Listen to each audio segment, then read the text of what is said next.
Finally got some basketball back in our lives in the month of July. This time the Summer League version, and it just so happens that it's so on brand for our guy. Go get him, Rick, to tear up the Salt Lake City Summer League games in Game 1 for the Philadelphia 76ers. Welcome to the PHLY Sixers podcast as we are broadcasting live from Las Vegas. A lot of work to do out here for this coming week, along with my teammates, as always, Derek Bodner, Kyle Neubeck. I'm Devon Givens. Brianna is always with us, whether she's here or in Philadelphia. No matter what, Bree is always with us, and so are you. So we appreciate everybody joining us as we have a lot to tap into from Team USA. Derek had a chance to speak with Joel Embiid on Monday, so we'll get Derek's thoughts on some things that Joel had to say in a one-on-one with him. Of course, we'll talk about what he also wrote about on allphly.com. Summer League basketball, the new Sixers spoke, and Andre Drummond, well, newest again as he comes back. And Caleb Martin had a lot of things to say. Kelly Oubre as well. We have so much to talk about here on this episode as we start things off this week. And Derek, what's up, man? Not much. I'm doing well. Yeah, doing well. Looking good, man. You know, nice tan. Not yet, but you didn't get the tan yet. But we'll get that out of the way. I don't think any of us are getting tan out here because we're going to be trying to avoid the. Devon and I had a nice stroll to pick up our credentials today at 8:30 in the morning, and it was what 98 degrees, 95. Okay. I think it got to 98 by the time. It's much worse. Derek's not built for the heat, is what I'm hearing over there. So. I'm saying I walked a mile and a half yesterday at 117-degree heat. It gets worse. That's all I'm saying. I'm just warning you. That's all. Yeah. We'll be prepared because we'll be ready. And now, look, also we'll be inside because we'll make sure we take advantage of the air conditioning in the arenas as we have to be out here for the jobs that we are here to do. And starting off Summer League in Salt Lake City before Las Vegas tips off on Friday. The Sixers play their first game on Saturday. They have some work to do in Salt Lake, and the Sixers' new team, headlined by Ricky Council IV, 16th overall pick Jared McCain, second-round selection, and Adem Bona, and a slew of other guys on the roster. It looks pretty good. And they came out right away, Kyle, yesterday, and against OKC.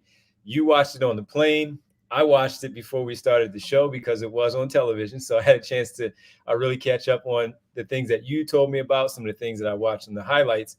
And man, again, just right on brand. We can have fun with it because of what we talk about for our show, for being on the Ricky conversation, just for fun and the times that he would get on the floor in late game situations. But he came into this one with a purpose. And when I watched the post-game show, Kyle, he didn't realize that he had 19 points in the fourth quarter. He said, wow.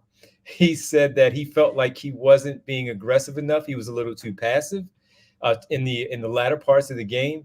And that's when he really took over to finish with a game-high 29, had 8 rebounds, 5 for 10 from 3. We've talked about him being a possible candidate for a part of the wing rotation if they don't add a few other players and not spending any money getting into more of the cap stuff that we've been discussing. If this is a bit of a showcase for him, a better performance than what we saw from him in Las Vegas last summer, where he recognized that as well, this is a good start. It's Summer League. It's not NBA game situation yet. But he understands the importance of what this does for him going forward. Yeah, and when we did our Summer League little mini preview last week, it's why I highlighted Ricky, right? Like my big thing for him coming into this, Utah and Las Vegas stretch of games was I wanted him to be, if he's not the best guy on the floor for them, I just wanted to see some dominant stretches. I wanted him to look like a guy that got some chances last year, played well in the G League, and with that year of seasoning, time in an NBA weight room, time to work on the jump shot, that he could come in and impose his will. And early on, the jumper was not there, but I think the encouraging thing is that, look, he still has that NBA wing body. He's really strong, was able to get to the basket several times, get himself to the free throw line, and importantly, when he got to the free throw line, he shot really well there too. And so even though the three-point shot was not falling, he's able to sustain his offense a little bit and provide them value both in the half court and transition. And then obviously you get to the fourth quarter and they weren't comfortably ahead. It was a pretty back and forth game for a lot of the second half. And Ricky basically went out there and completely seized the game. turned it from a seesaw type of game to a no doubt type of victory, and did it in a way that we certainly have not expected from him. And I was not expecting it yesterday.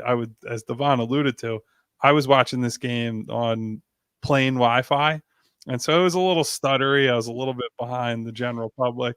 Devon's watching, I don't know if it was a movie or Netflix or whatever it was, and there's a woman between us, and at one point I just stuck my phone over Notes app and said, Ricky just hit 3 straight threes.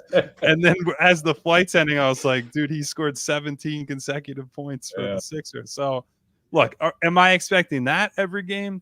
No, but if you get a couple of these and you see him sort of toggle between the different roles, right? Like, I think that was the encouraging thing. Hit a couple catch and shoots, had some strong, closeout attacks, drives to the basket, which I think we all believe that's his main strength. And then he made a few nice defensive plays around the rim. If I was going to nitpick, I'd say there were some issues in attentiveness defensively for him. But if he shoots the ball, everything else is there. The ingredients are there for a rotation player. So this was a tremendous start for him, exactly the type of statement performance that I think all of us were hoping for. And you get 1 or 2 more of these on the board, I think Ricky's going to have some time to hit the craps table and relax in Las Vegas. No, we need him playing in Vegas when we're there watching him. We need to keep that watchability score high. At least game 1. Yes. Yeah.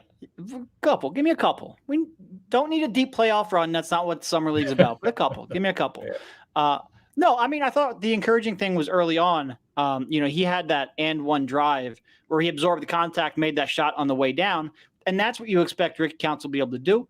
So when that shot eventually did come around, and look, is he going to shoot 6 for 7 from 3 every game? No, of course not. But when he made that first one, that first sidestep, the confidence just grew. Like, he made a sidestep with like 9 minutes left in the fourth quarter. And next thing you know, he's taking step backs. He's taking contested corner threes. They weren't even really like open threes. Those were tough contested threes that he was making. No one's expecting that regularly, but if you see that every now and then, so you can force Nick Nurse's hand to keep him in the rotation, he showed you in the first half what he has to add if he can stay on the floor. The toughness, the physicality, forcing turnovers, some defense at the rim, absorbing contact on drive. He had a couple of nice driving finishes. It was what you wanted to see, like Kyle said. Is he going to be the best player on the court every night? Maybe not. Is he going to score 29 a night? Definitely not. But the fact that he has clearly put in the work, and hopefully he's done that enough to where he is on a, you're going to get good shooting every now and then, just enough to get his defense, his athleticism, his physicality in the rotation. They could have used more of that last year, and hopefully he's made enough progress, like I said, to force Nick Nurse's hand. So for me, as you talk about that driving layup early on and then the step back 3 a little bit later, you just mentioned the 29 points, which was a game high in the game on Monday. We may not see that, no. But what we have seen is that he can take over and have those spurts that Kyle talked about a little bit earlier, because we did see it against the Washington Wizards. When Nick Nurse decided to dust them off in that double, triple overtime game, whatever it was, against the San Antonio Spurs, and he makes plays in those final moments there for them, making the pass to Nick Batum in the corner for that go-ahead three-pointer as well. We've seen him do things. And he also alluded to how not playing at the end of the season, not getting any minutes in the postseason against the New York Knicks, and he was itching to get back out there on the floor to show that he belonged. And he showed that he was the best player on the floor in Monday's game. So if he's able to do that, you already have the scoring coming from Paul George and Kelly Oubre, Caleb Martin there on the wings, where anything that he gives you scoring-wise is the cherry on top. You spoke about his defense and not doing enough there, Kyle, because he took a little bit off and what he was doing offensively. I think he's just looking at it like, hey, I know I can play defense. I'm going to go out there and show that now everything that I was working on this stage, I'm going to show that I can score. When we get back to training camp and the preseason and all that stuff, of course, the defense will be first and foremost. That's going to get me my minutes. But for him to go out there and do exactly what he did, it was really encouraging. And Derek, to your point of the shooting, when the confidence just started to rise, everything was square. It wasn't that his body was turned sideways and he wasn't doing anything weird. It was, sure, when you're in the zone like that, you can take shots that are off balance and they're still looking pretty good because you're just feeling good. You're in a pretty good rhythm.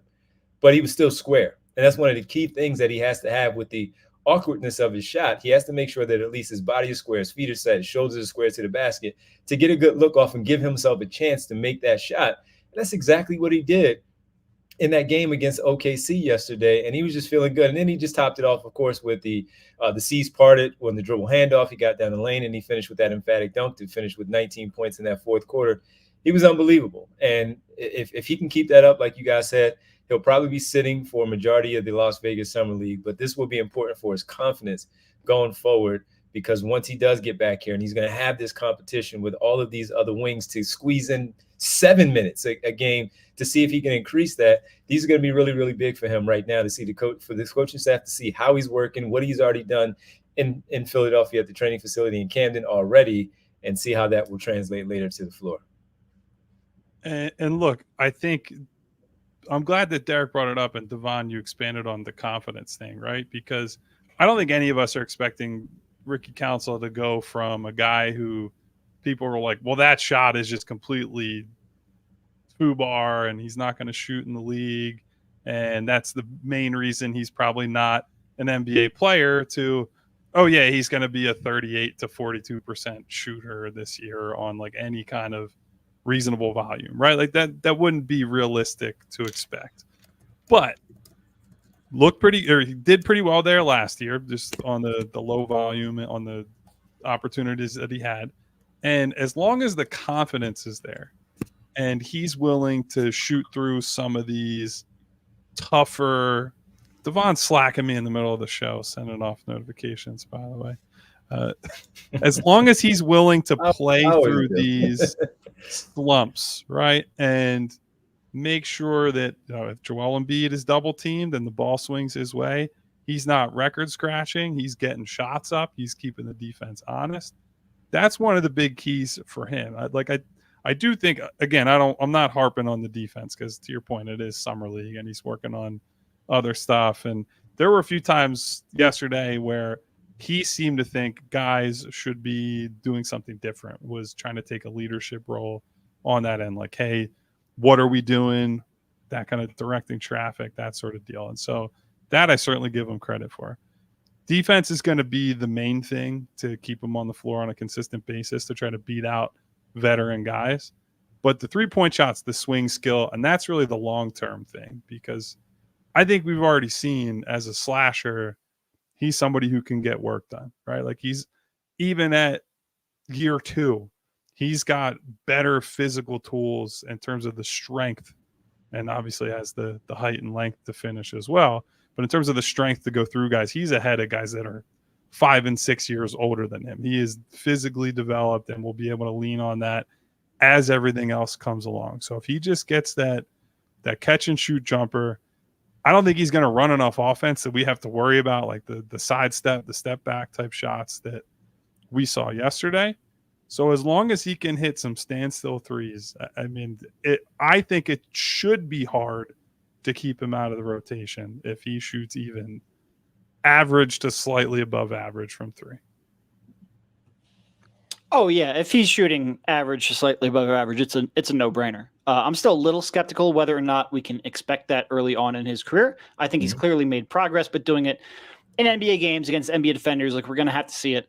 But the progress he's made, I remember talking about it this time last year. The jump shot was a catastrophe. And he's talked about reworking it. He was on our show talking about reworking it, about how surprised he was that how much work he needed to put into it, things of that sort. Just like, what was I doing looking at his old film? Why did nobody stop me and have an intervention here? So he's had that intervention. He's made that progress. It's clearly showing up. Is it, like I said, is it 35, 36, 37% from 3 in NBA games? We'll see. But I think he's made enough progress where we have to have that conversation of, yeah, he probably should be in the rotation if that is true. Well, I mean, there's no question he should be in rotation if that is true.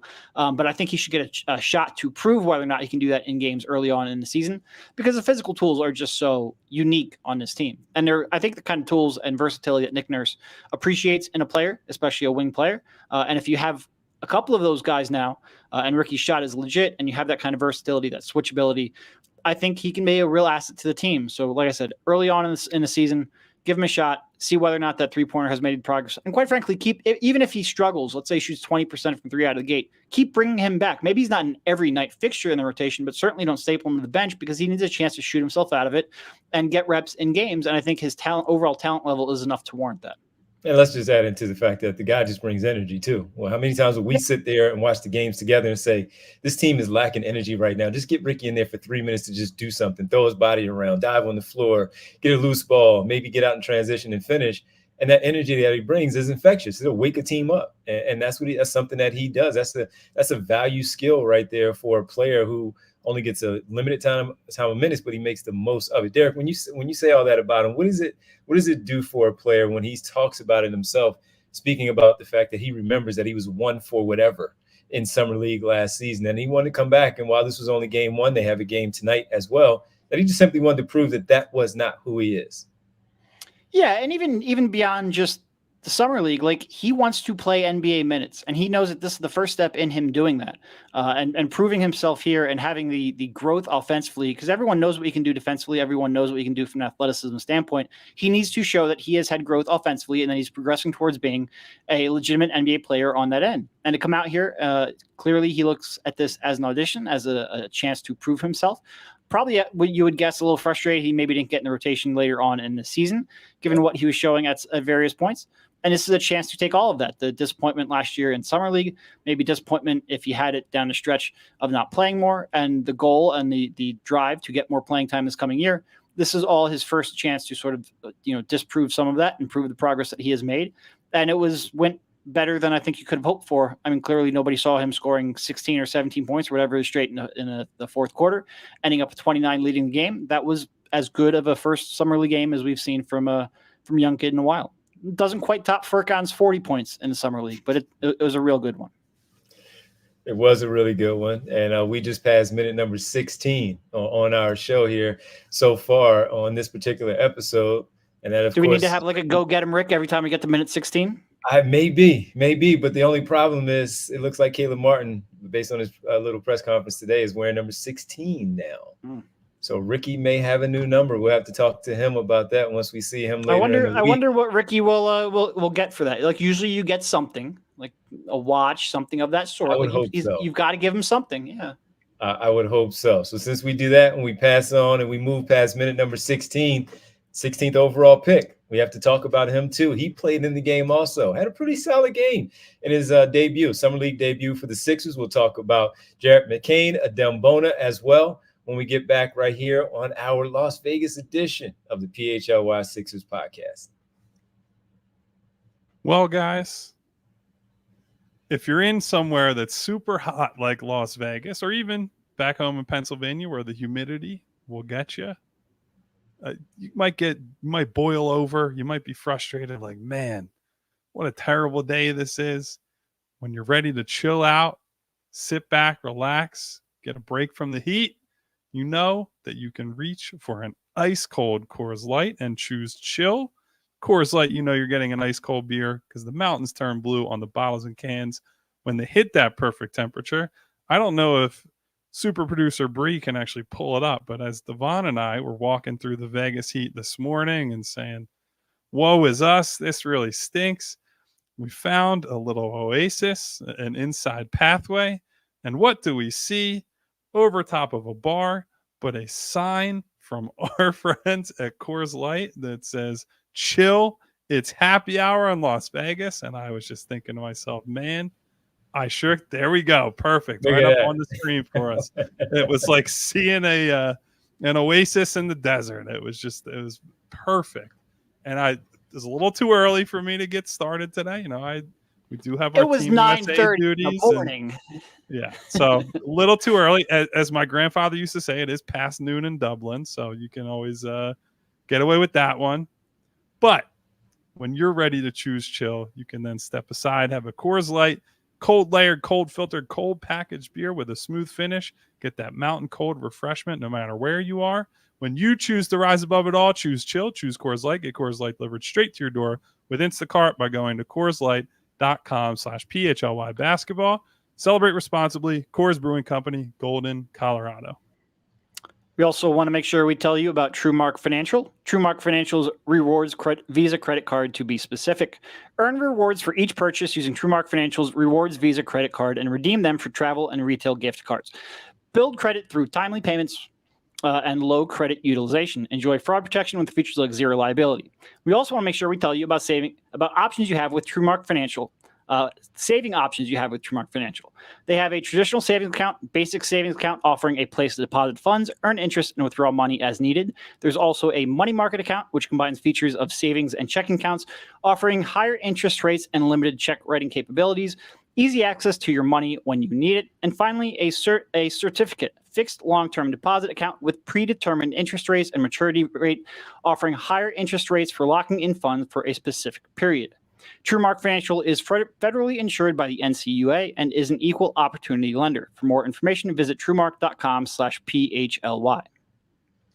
A lot of trash talk from the peanut gallery in the chat today, saying that it looks like I've hit the weed shops. Number one, no, I have not.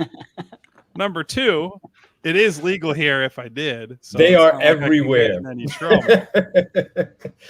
Walking the around, other one they are was everywhere. Our buddy Martian Lynch said that I chose a case of chill this past weekend. That's actually probably accurate over the course of the July 4th holiday. There was also maybe some, I won't remember, no free promo. Also had a good bit of a certain Irish whiskey, we'll say. There you go. Well, we will give a promo to the sponsor of our show, of course, this whole week while we're out here in Vegas, from the NBA draft to free agency, which is still ongoing. The Sixers still have things they need to do. And certainly right now with Summer League underway, we want to make sure that we shout out our good friends from Rothman Orthopedics. And Rothman Orthopedics, of course, you check them out, rothmanortho.com/PHLY if you need them for anything, as you are very active this summer, whether you're out there golfing or running and basketball, whatever you're doing, something gets a little banged up, check out our good friends from Rothman Orthopedics. Well, one of the players that we need to talk about again is the 16th overall pick, and Jared McCain. He had a number of solid numbers and some solid plays overall. Again, Kyle was giving me some of the play-by-play while we were on the plane as we were talking over this wonderful person sitting between us in our aisle. And then I had a chance to watch it a little bit, see some highlights beforehand. And he had some crafty finishes around the rim. Kyle, you said he didn't shoot all that great. Did finish with 15 points on the bit of an understatement on that one. Yeah, he did not. Yeah. He shot like crap. 15, 6 rebounds, 3 assists, 2 steals. As I look into my Rothman notebook here for some of the notes that I had. But your thoughts on the debut of Jared McCain from the things that you saw in that floor game overall and some of the scoring. Yeah, so I think the encouraging thing is that he didn't do the one thing that we were all like, oh, well, he'll absolutely shoot, right? Like, you put that in the bank, that's perfect. He's going to shoot, and that's his path to playing time. Well, he shot like crap yesterday and still ended up having what I thought was a good, fairly impactful game. I think they certainly saw him used in a variety of different situations. They did use him in that off-ball release valve role that I think we saw him play a lot at Duke, but there was a decent amount of on-ball ball handling reps. I thought he acquitted himself well there. I thought, and I said this on Twitter yesterday, I thought the best thing we saw from him was the early offense attacking, like when Oklahoma City was not set, taking advantage of that. He had a few nice hesitation moves and either transition or early transition to blow by guys, get to the rim and score a few easy points. Saw the rebounding show up a little bit. There were even plays where he didn't pull down the rebounds himself. I think you saw the strength that he has. He was able to muscle up some bigger guys and keep the Thunder away from the basket so that somebody like Bona or Ricky or even like Jeff Doughton could get in there and come down with a rebound. So that was good. Saw him dive on the floor for a loose ball in the first half and create a fast break. So the effort was there. That was good. And, if the highlight of the game was his lob to Bona, I think that was put those two in the pick and roll. He had a nice, I think it was a lefty little lob pass to Bona, who seems like he's already becoming a fan favorite himself. So I think the fact that he was able to pretty consistently get to his spots was the most encouraging thing for me, because that was where I had the most skepticism about him as a prospect, was the ability to separate, get to the rim, finish at the rim, certainly. And, I don't think that Thunder team did an especially good job of protecting the paint. So I'll be interested to see how he looks as a driver the rest of Summer League. But it'll make it easier when he's actually able to hit some shots and, set up the drive with the threat of the outside shot. So I was really encouraged by what I saw from him yesterday. And I'm interested to see how he looks coming up here in Vegas when we get to see him in person. Yeah, and I thought maybe the most interesting play he had was where he was bringing the ball up in transition. Someone just closed out a little bit too hard on him, left an open driving lane to his right, and he made the layup. Those are the kind of dribble drive moves. You're not going to, I saw someone compare him to Jalen Brunson the other night, and I'm like, no, Brunson changes direction side to side as quick and on a dime as anyone in the league. That's not what you're asking McCain to do. What you need from him in a driving game is to take the opportunities that his shooting presents and make the most of them. And I thought he did that at times. 0 for 6 from 3 and still having a good game is certainly a positive. He had some nice touch passes, some quick decisions, a lot of 0.5 moments, all of those things that you kind of want to see out of his role and out of his archetype. And I thought he did a pretty good job with that. Is it a Ricky Council-esque night? No, but for an opener, when your shot's off, to come in and make a contribution, I agree with Kyle. I like what he did on the glass, and having another guard who can not only do some of the perimeter things and the shooting things, but also then is willing to fight for it on the glass. That's a real nice benefit, and something the Sixers haven't really had a lot of over the years. So I thought he did that well. Like I said, I thought the passing was pretty good. I thought he made the most out of some lanes to attack on. And the shot will come, and you'll have a big night here over Summer League, and we'll all gush over that. But to be sitting here after an 0 for 6 night and be pretty pleased with the way he played, despite the fact that he couldn't make a shot from the perimeter, I think that's overall a pretty productive day.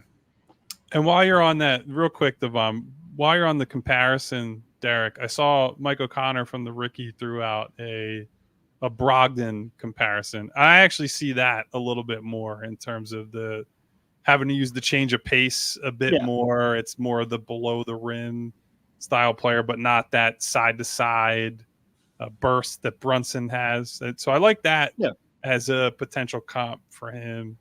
And yeah, I mean, look, it's one game. It's way too early to know what he's going to be for this team, let alone over the long term. But yeah, I just think there was plenty of good stuff from that game to hold on to.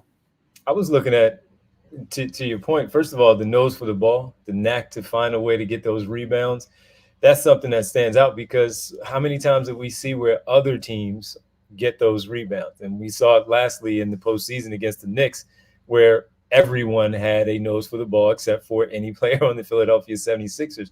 So when you have a player like this who's going to get whatever minutes that he gets, and he's out there, and if he's going to find a way by any means necessary to impact the game and to allow them to help make a winning play, those are going to be crucial. Those are going to be keys. Those are going to be part of adding up those win totals in the regular season to make sure that they are in a position to compete for one of those top 3 seeds. And those little intangibles mean something, especially when the veteran guys see the young guys doing something like that. And I was thinking of Kyle Lowry when we talked about this. And because we're not talking about a bunch of athleticism here, we're just talking about a smart IQ basketball player that knows how to use his strengths as strengths, and the weaknesses, continue to use those as strengths and not try to do anything that he's not capable of doing.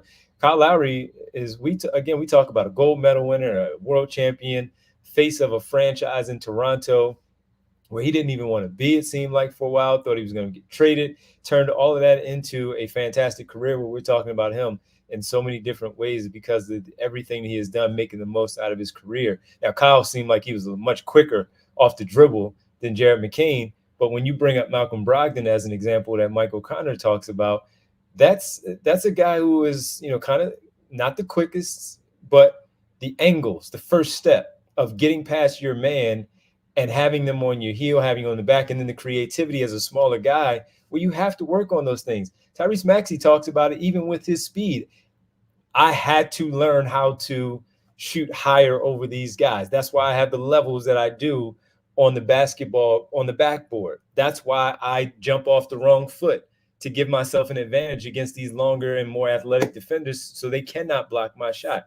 Jared McCain knows these things already. He's just playing against better people now. So he has to figure out a different way to finish more. Well, so while the competition may not be what he's going to face in October all the way through April and possibly May and June for the 76ers, it's just about finding his way. So getting this taste right now, not shooting well, but not giving up on himself, not pulling back from taking the shots. He was still doing things.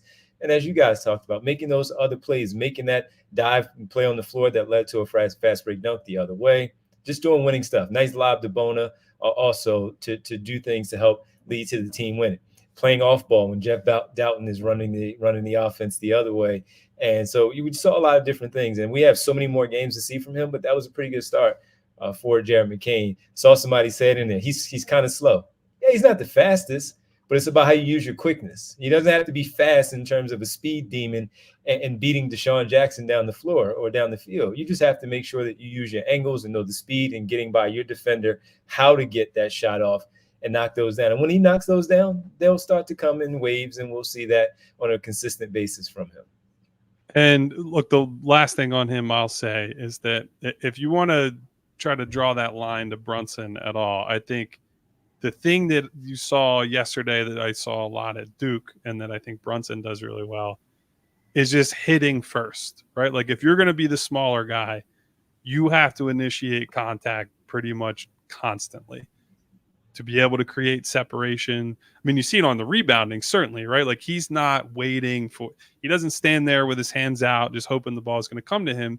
He seeks out his guy or a guy, sticks his ass or his back or his shoulder or his elbow, whatever he has to, into them and clear space. And I think you see that those are his best moments as a driver, when he's able to, hit with the shoulder into somebody's chest and then explode right out of that, go up for a layup. So I think he has a good understanding of his body and his limitations and how he has to work around them.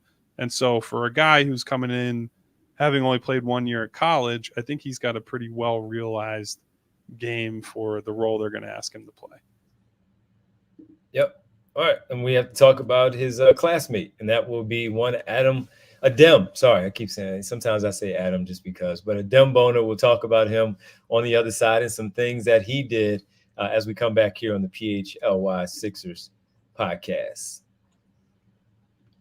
All right, we got to tell you about, hey, we're out here for NBA Summer League. We want to see Jared McCain, Adem Bona, Ricky Council for an extended period of time out there and shining on the floor. Well, we're here because of our friends and our sponsor, and that is Rothman Orthopedics. Everyone has a specialty that they love, like me, being a weekend warrior. I still like to get out there on the floor, even at my age, and I feel like I'm competitive enough. But sometimes, even with all that running, you can get banged up a little bit. At Rothman Orthopedics, their physicians are not only specialized in orthopedics and clinical research, but they are fellowship trained to treat specific areas of the body. And since 1970, their physicians have remained committed to research, innovation, and minimally invasive procedures to get you back to what you specialize in. Yes, I specialize in some basketball on the weekends. And they do that, and they do that for you. They do that for me. They are Rothman Orthopedics, and they specialize in you. Rothman's 200-plus fellowship trained physicians subspecialize in specific areas of the body and a multitude of orthopedic services, including knee, hip, spine, shoulder, elbow, foot, ankle, hand, wrist, and so much more. Mine was the knee and the ankle, my ACL and my Achilles, but I'm almost back to 100% where I can get back out there on the floor. And year over year, Rothman consistently perform among the highest volume of hip, knee, shoulder, and ankle replacements in the country. So if you are like me, you get banged up from playing some sports or maybe some other things. Maybe your hobby is gardening and whatever reason you got hurt that way, Rothman Orthopedics is the place for you. Specialized in orthopedics and you. Visit rothmanortho.com/PHLY to learn more and make an appointment today. Hey, I heard there was a Joe Dumars sighting in Las Vegas. Oh, wait, it's just me. Oh, two phones.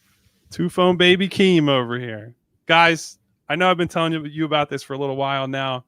But whenever you hear there's a great cell phone deal, wireless provider deal, you always find out there's a catch for this. When I heard for a limited time, all Mint Mobile wireless plans are $15 a month when you purchase a 3-month plan, I had that same thought. What's the catch? But after talking to them, it all makes sense.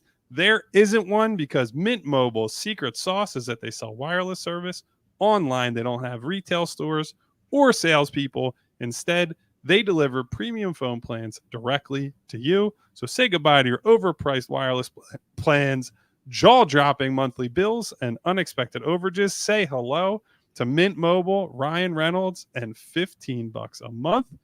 All of Mint Mobile's plans come with high-speed data, unlimited talk and text delivered on the nation's largest 5G network. Use your own phone with any Mint Mobile plan and bring your phone number along with all of your existing contacts. So ditch that overpriced wireless with Mint Mobile's limited time deal. Get 3 months of premium service for $15 a month. Guys, I've been using it quite a bit because I want to make sure that I'm giving you something honest and authentic when I'm talking about these products to you. I've gotten better service from Mint Mobile than I have on previous providers, and it has been reliable. It's been all over. We're out here in Vegas. It's been working great. Call it the burner phone, the bat phone, whatever it is on a day-to-day basis. You can have a second phone, or maybe you just want a new plan. Mint Mobile's here for you to get this new customer offer and your new 3-month unlimited wireless plan for just $15 a month. Go to mintmobile.com/Sixers. That's mintmobile.com/Sixers. Cut your wireless bill to $15 a month at mintmobile.com/Sixers. $45 upfront payment required, equivalent to $15 a month. New customers on first 3-month plan only. Speed slower above 40 gigabytes on unlimited plan. Additional taxes, fees, and restrictions apply. See Mint Mobile for details. Turn up those RPMs, Kyle. That's right. Speed it up. I did listen, after doing those gambling ones where they had the massive disclaimers at the beginning of starting the company, I'm ready to rock on these disclaimers at the end of ads now. Shout out to Mint Mobile. That's right. Looks like Jess is giving you a new rap name, calling you Two Phones. So there you go. Two Phone Baby Keem. That's what I said. There you Stealing go. that one from him. Derek, Adem Bona, 7 points, 2 block shots in the action out there. 20-plus minutes. Really active. We talked about him. Showed some good hands at times as well. Rebounding, as Kyle talked about, putting a body on somebody, not just Jared McCain doing that, but Adem Bona. And we've known about the activity. We know about the motor. And we saw it. And it looks like Sixer fans are starting to really warm up to the idea of Adem Bona being that third big man, seeing him out there with some energetic minutes from time to time. What was your assessment the first time seeing him in the Sixers uniform for the Summer League squad? It's just nice to have a guy who pursues rebounds. Kyle mentions all the time, like sometimes there are big men whose rebounds just fall in the lap because they're big. This guy pursues rebounds. He hunts them. He boxes out. There's real effort to get him. I thought the offensive putback he had on that rookie miss was incredible. It was just nice, like I said, to have a guy who really just pursues rebounds every time he's out there. Great to see. I thought the shot blocking and the rim protection was there. I love the activity. It just seemed like there's an energy to him every minute he's on the floor that we heard about and we just saw it. And it was great to see. It was honestly really, really fun to watch him play basketball. And if you're talking about a limited role, dribble handoff, top of key, offensive rebound, protect the rim, he showed you what you want to see. I think he's probably going to be the guy that I gravitate towards because I just like watching him play basketball. I like that style of play. He seems a little bit like Paul Reed, just Paul Reed with less spaz and more length, and that's perfect. If he can end up becoming that, maybe not try to do as much as Paul tried to do offensively, a real legitimate rim protector where Paul was not able to do that. I think it was, we talked for the Summer League about him playing bigger than his height, and I think you saw that. It was a solid performance for sure. I think it was the most on-brand scouting report game ever, right? Like high-flying athlete, attacks the ball and rebounds, runs the floor hard, also is going to jump into people and foul them, and he has some brick hands if you're asking him to catch the ball away from the rim. And look, that's fine. You're not going to ask him. If he comes in the game, he has basically 3 things to do. Run from rim to rim, grab rebounds, and dunk. You don't do basically anything else other than that. And everything else you work on in practice, in the G League, you are strictly coming in to be who you are. And I think that was, when we talked to him at his opening presser with McCain, I think he showed like he just has an understanding of who he is, what he's good at, and straight up said, like, obviously he wants to improve, right? He would love to be as good as he can possibly be, but for the time being, it's what do the coaches need me to do? I'm going to come in and do exactly that. And to Derek's point, he is the sort of guy that I think any basketball fan gravitates to, right? Like, you can see not just that he plays hard, he has joy on his face. Like, he's having fun out there. He's flexing after the dunks and smiling even after he commits fouls, like talking to the official about, oh, what did I do wrong here? I didn't think it was. You can tell that he loves being out there. And so to see a guy who plays hard, loves the game, and seems like he can fit into like a pretty clear niche in the league, hoping for the best. And I'm hoping we can sell some Bona forever shirts to the public. Cross into that Philly matrix with that. That would be great. There you go. We got a lot here. Bona forever. Go get him, Rick. We're rolling on some of these with the team. But a lot of people in there. What's that? Big Bona energy. There's some opportunities. That's all I'm saying. Yeah, he needs to capitalize on that. We've seen a lot of people in the chat just looking at comparisons to Ben Wallace of when he came out of Virginia Union and trying to get just one of the greatest defensive players in the history of basketball. Yeah, low expectations, obviously. Yeah, Andre Drummond, and you seeing a lot of different names there for him. But yeah, you're right. Another guy who could be a fan favorite just for those energy plays, those hustle plays for the time that he's out there. Embiid misses a game, Andre Drummond starts, and Bona is the one getting those 10 to 15 minutes out there at the 5 spot.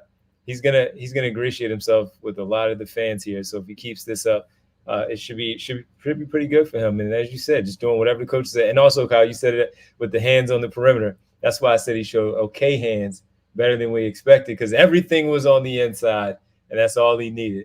That lob was a tough catch that was thrown to him from McCain, and he really had to guide it, corral it, squeeze the pill, and make sure he got it through the rim. So that was some good stuff from him. So the numbers won't really tell the story for him. You have to watch the game when it comes to Bona to see the impact that he has on the game. We have a super chat here from YJEYFM. Wow. John from South Philly, my guy. What's up, John? He said, I believe Jared McCain will be very good in a year or two after working with Rico Hines, just like Sam worked with Tyrese to make him who he is right now. Appreciate it, John.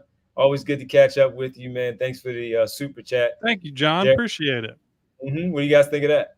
2 years from now, year or two from now, Jared McCain really step into who he really is going to become in the league. Yeah, I think Daryl Morey is on the record that he doesn't really expect young players to be good until year 3. So that would fit with what the guy running the basketball team seems to think about young players. I would say this. I don't think it's reasonable to expect every young guard prospect to follow the Tyrese Maxey trajectory, which is completely out of control relative to normal development stories. But as we've said on the show many times, McCain has great work ethic reviews from people who coached him, played with him, have been around him. And so hoping for the best for him. Yeah, certainly any player in year 2 or 3 is going to be player or better than they were in year 1, as long as they are working hard. And even some cases not, because your body's going to continue physically maturing. You're going to get an NBA weight and conditioning program. You're going to skill development. Like, you expect him to be better in year 2, expect him to be better in year 3. The fact that, he comes into the league with a skill in shooting that probably takes a little bit of time to adjust to the 3-point line. I expect he will get better working with most coaches, in part because he's a really hard worker. Still would like that veteran backup point guard here. Once everything is done and the roster is complete, just maybe, extra ball handler out there with those guys to help out. And even with the development of Jared McCain. We have to talk about what, Derek, you were able to speak to Joel Embiid. We're headed to practice in a little bit. for the game tomorrow. But what were your takeaways, and what can you share with people as you get ready to write your piece and all for allphly.com to share some of the things that you are able to get from Joel Embiid in your one-on-one? Yeah, I mean, so he did speak in both a public press conference, and then I had a couple minutes with him afterwards in a one-on-one. Probably not going to share too much because that's going to come out in the article that will come out tomorrow. So go to allphly.com, hit that subscribe button, and that article will be there tomorrow. But it was just a conversation about what playing in the Olympics means to him and what it means to Arthur, his son, who he said multiple times is part of the reason he wanted to represent the United States. And then a few thoughts on the team and the upcoming season, things of that sort. He seems pretty excited about the squad, is what I would say. I think he believes in the talent that they have. I think he's excited to have the shooting around him that he does, and I think it's I think it's going to be a good season. What did he look like in terms of his body? Because we talk about him and not being in shape and all.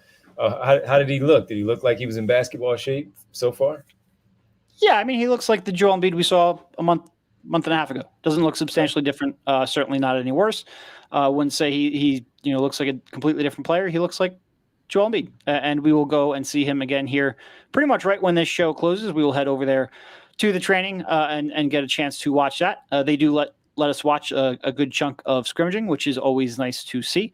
Doesn't usually happen in the NBA nowadays. So Team USA letting us in on that is good. And he was running, pretty much with what you expect to be that starting lineup in scrimmaging. Doesn't always matter. And Steve Kerr will tell you not to read too much into it, as we all read a lot into it. But it was, he looked like he was moving up and down the floor pretty well. After all the years of Joel being, every time he brings up fake trades that would involve him, like, well, anyone could get traded at any time. If the Warriors offered Steph Curry tomorrow, the Sixth they would trade me. Right. He finally gets to play with Steph Curry. It's a dream come true. So even just that pairing specifically, I'm super excited about. And then you think about, LeBron, and I guess we're going to see what happens with KD. He seems like he's still dealing with this nagging injury.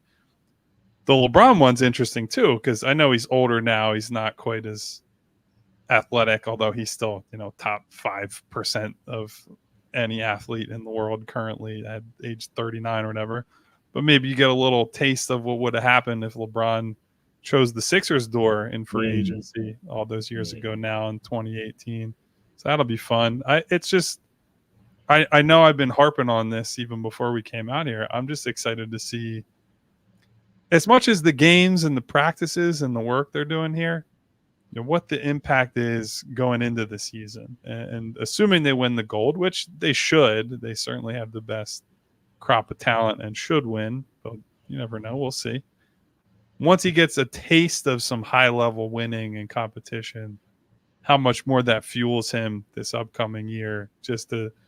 Not to say that Joel's not already dying to try to compete for a title and win, but I think these guys, what you see in the top end guys, they always tell you, once you have that first bit of real success, that just feeds the beast even more. Like, I want to get back there. They all hate losing so much. And once you're able to finally get to the mountaintop, even if it is a loaded Team USA, even if it's the Olympics, it's separate from winning a title. Most of these guys will tell you that has had a pretty profound impact on the rest of their careers. Kyle, Derek brings up Steve Kerr, not non-committal on the starting lineup, but you kind of get a sense of, as Derek was telling us, who was out there on the floor. And maybe some people saw Derek's video also of Embiid doing some work out there in that practice session. What do you make of that starting lineup with the big fella being in that starting five? I think it's great, right? Like, I think, so I'm actually curious. What you would never get a real answer from these guys. Yeah. I wonder if there was a promise made to Joel, like, hey, if you play Team USA, despite the fact that, Anthony Davis and Bam have like more extensive histories with Team USA. And normally that means something in terms of this stuff. But hey, big fella, you come over to death row and we're going to give you that starting nine. He's certainly better than those guys, man to man, right? But that's not always how they determine these Team USA things. So I'm even if he was coming off the bench, which would be a crazy concept given that he's a recent MVP in the prime of his career, there are just so many cool lineup combinations we can see him in. Like Devon, you've talked a lot about the three big lineup with him, Bam, and AD. Just play the hell out of those FIBA in the rules backcourt. just squat everything off the rim. And so I'd like to see some interesting stuff with them. But look, I think the cool thing that we saw, this is years ago now, but we saw in the one All-Star game with the Elam ending, that his team at one point, despite having a bunch of really decorated players, was like, let's give Joel the ball and we'll just play through him. Yep. And it's why I always, there are concerns about building around Joel, but it's one of those things that you look at and say, among his peers, these guys still look at him and say, if we need something and we need to, going gets tough, we can and want to rely on this guy. And so I'll be interested to see how that unfolds with Ant-Man saying everybody else has to work around him. I wanted to ask you guys about that. Which I was getting a kick out of, but it'll be interesting to see how Joel did seem a little bit tongue in cheek, didn't it? Yeah. Like he seemed like he was playing around. Yeah. But I'm really interested to see how Joel balances that, his skill set and his ability to dominate in the middle of the floor with more of that role that I think we all want to see him play, which is playing setup man, reading the cutters, reading the doubles to find shooters, find guys. And so I think this will be a good test ground for more of what we want to see when the regular season hits and he's playing with Paul George and Maxey and Oubre and Martin and all these guys who are going to revolve around him to some degree. Yeah, should be fun. I can't wait to see him today. Certainly the exhibition game against Team Canada on Wednesday night here in Las Vegas. It should be fun, man. I also did notice too that he did have the brace on his knee, like when we last saw him in the postseason. So, but he seems like, as Derek said, he seems like he's okay running up and down the floor. Maybe that's just a precautionary thing that they just want him to make sure he has the brace on while he's out there on the floor. But we'll see what he looks like. Before we go, fellas, we do want to talk about the introduction of Caleb Martin earlier today by the 76ers in Camden at the practice facility, the reintroduction of Andre Drummond and also Kelly Oubre.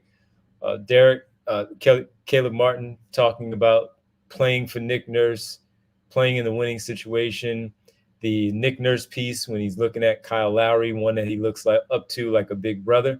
If he can play for Nick Nurse and say so many nice things about him, why can't he? Feels like he can certainly fill a role there. And also pointed out when you come to a winning situation, you want to come here and make sure you get the job done. And that's just one of the things that stood out to me, a couple of things that stood out to me from Caleb Martin and understanding him coming to Philadelphia and the money aside. He got his money. He got paid. Maybe didn't get enough of it like he wanted or all that he wanted, but he got a nice piece. He also said he doesn't care if he's coming off the bench or starting. He just wants to make sure that he's in the right situation to help impact the winning. Yeah. I think that's mostly right. And Kyle's quote, and obviously none of us were there in Camden today. We were out here in Vegas for Team USA and for the Summer League. But Kyle is one of my big brothers right now. Anywhere he fits, I know I'll fit. Basically then said, if he loves it here, I know that I will love playing for Nick Nurse as well. And I think that's probably true. Like, I think Nick Nurse will like Caleb Martin. I think Caleb Martin will like Nick Nurse. I think he's a kind of player who will certainly do some of that dirty work and a kind of player that they need in that regard. It's good that he says that he is willing to come off the bench. Right now, I do think I would have him in my starting lineup, but you never know what will happen. Probably not for the rest of the summer, but certainly in season, they could be lined up for some trades. But it's good to have depth that you trust, and whether that's starting for Martin, whether that is coming off to the bench. I do think this is a pairing that should work, and they'll both be happy with. And one thing I wanted to spotlight from this morning back home in Philadelphia, or I guess in Camden, where they did the pressers, the Andre Drummond quotes about Joel's involvement in his return. And so I'm going to credit Sixers Adam Aronson over at Philly Voice transcribed some of these quotes today, talking about Joel when he found out that Drummond was in play in free agency and that he was potentially part of the plans.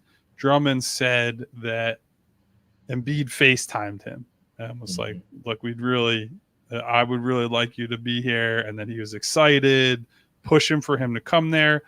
So that to me says several things. One, certainly Joel understands the value of having a guy who can play in his absence, be a solid backup, but also start on his off nights, be a productive player, and help out the team. You saw that when Drummond was here, and certainly is familiar with his game at this point. But also shows, we've seen now several examples of Joel's involvement in trying to get guys to come here this summer. Obviously, the big one was the impromptu NBA countdown moment to talk with Paul George, try to get him into the fold, do whatever he could there. This is now a lesser example of that. And when Joe was younger, he often struggled with, he's a homebody, right? Like he keeps himself. He wants to spend time with his family and his loved ones. And certainly compared to some of these guys that are going out clubbing and doing crazy shit at night, I think most people would say that's a good thing. But at times that kept him distant in the team camaraderie and the type of relationship building you need to do to make your team a real team environment, somewhere people want to play. And I think these last couple of years or so, one, he's come out of his shell a little bit. Two, I think he's shown a greater understanding of, look, if I'm the guy and this is my team, my franchise, that the onus is on me a little bit. Like he does say it's the front office's job to actually acquire these guys, but he has now shown a greater appreciation for his role in getting guys here and making this a place that guys want to play. And so I give him credit for, despite what his natural kind of personality traits are, growing into this leadership role and taking more time. Look, it's a FaceTime, right? He might have been on the phone with Andre Drummond for 90 seconds. It only takes that little bit of effort, that personal touch to say, I want you. This is not just Daryl Morey and these guys in the front office. I want you here. I value you.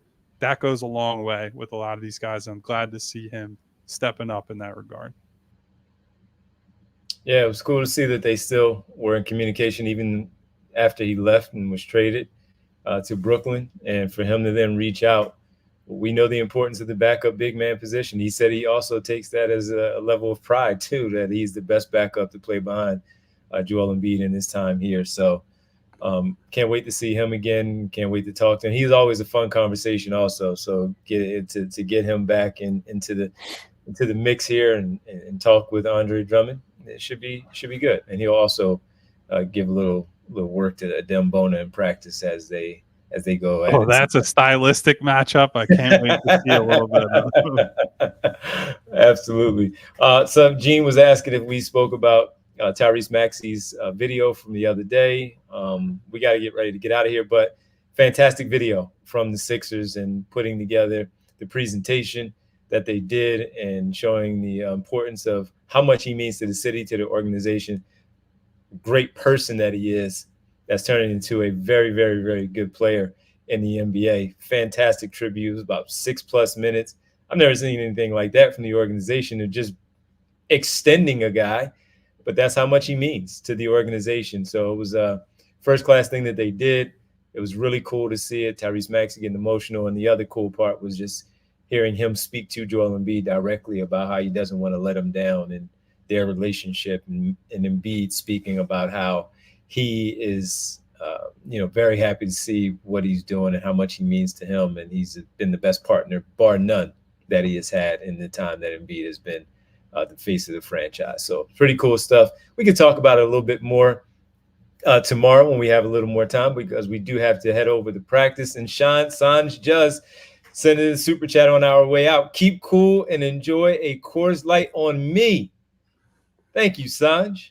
Choose chill, Sanj. Thank you very much. I do want to say, quick before we get out of here on the Maxey thing, I thought it was a really important thing for the organization after asking him to wait that year, take on the risk and say, this is for the betterment of the team and we'll get you eventually, to not just hand him a check, right? Like that's the ultimate form of we got you, but to go above and beyond like that and say like, we value you as a person and not just a player. Mm-hmm. And look, if I'm giving credit to Joel for kind of understanding the culture stuff that he needs to do, I thought that was an example of a really positive thing the organization did, that there will be a lot of agents, a lot of players who see that, and that will go, whatever stuff is out there from James Harden and Daryl Morey is a liar. This is a thing that people will remember too for how they treated one of their top guys. Yep. All right, it's time to go, man. We got to do a on the road roll call. We don't have the bell. I don't know if we got enough time for a roll call today, everybody. So we'll get everybody tomorrow. We don't have the bell with us on the road. Derek, you didn't bring the soundboard either. So everybody just put the dings in the chat. Put the bell in the chat. Kyle, you can still tell me some dings. Like, subscribe, and all of put the bell icons there in the chat for us since we don't have it with us. Kyle, what is it? Like, subscribe, and of course. Listen, everybody, I obviously, as always, greatly appreciate how many of you are showing up for us while we're on the road and trying to get you guys some cool exclusive stuff in Vegas. We will be back every day this week. Winona's saying we're treating them like stepchildren. Is that? Oh, no, that's not nice. We love y'all. I will go to the store and buy a bell while we're here just so we can have it here on site. If you are here and you haven't already, hit that subscribe button, hit the bell icon so you get notifications each and every time that we go live. If you hit the thumbs up button, then we'll be back tomorrow and we'll have Team USA and more Summer League stuff to talk about. That is a guarantee. Thank you, everybody. We'll be back same time tomorrow. Yes, gentlemen, 2:30 Eastern. And I promise you, I will continue to not be at Las Vegas dispensaries. I just look very tired all the time because I often am tired all the time. See you guys then. And there will be, if you follow us on Twitter, I'm sure you will see some footage from Team USA. Stay tuned for Derek's exclusive with Joel Embiid tomorrow.